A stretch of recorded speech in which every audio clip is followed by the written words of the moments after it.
Alors nous sommes sur la commune de Montmélian. Aujourd'hui nous avons mis un dispositif de contrôle des flux axé sur la recherche de produits stupéfiants, conduite addictive ou détention de produits stupéfiants. Ça permet également d'avoir une présence dissuasive sur le terrain et d'être présent sur la voie publique. On a une vingtaine de personnels qui sont répartis entre le rond-point de Montmélian et rond-point de Châles, rond-point de Pesse à Châles. Bonjour madame la gendarmerie, vous pouvez couper le contact s'il vous plaît et me présenter les papiers du véhicule ainsi que votre permis de conduire. Ok, attendez. Le papier vert d'assurance s'il vous plaît.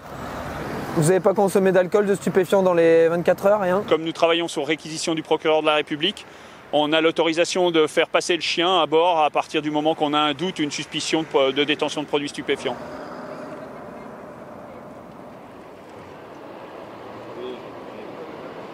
Tout mon dressage est basé sur du jeu. Pour lui, le chien, en fait, c'est du jeu.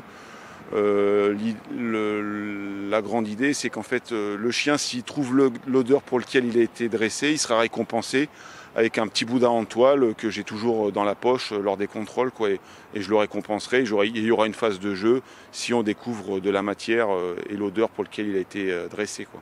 Alors, nous recherchons pas que des produits stupéfiants, nous l'avons axé et c'est pour ça qu'on fait venir un maître chien, mais bien évidemment, toute infraction génératrice d'accident ou des comportements dangereux ou des défauts de permis de conduire par exemple seront sanctionnés. Il n'y a pas de profil, en fait nous regardons le comportement des usagers à bord de leur véhicule et en fonction des critères qu'on peut déterminer, hein, c'est un faciès fatigué, des pupilles dilatées ou des gens qui ont des antécédents, comme nous passons les véhicules au fichier, on peut voir si quelqu'un a été poursuivi pour une conduite sous stupéfiant.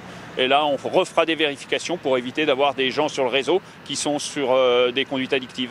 Alors ça, c'est un test de dépistage salivaire qui permet de dépister tous les stupéfiants que l'individu a pu consommer. Donc c'est un dépistage que l'individu va prendre, va frotter à l'intérieur de sa bouche pendant une vingtaine de secondes.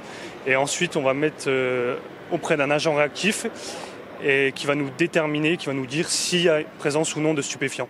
Donc notamment les méthamphétamines, le THC, les opiacés, la cocaïne. Le contrôle se passe très bien. Nous n'avons aucun contrôle positif pour le moment, mais on n'est pas axé que sur un contrôle positif. Ça permet d'être aussi dissuasif et de montrer aux gens qu'on a une présence forte sur notre territoire.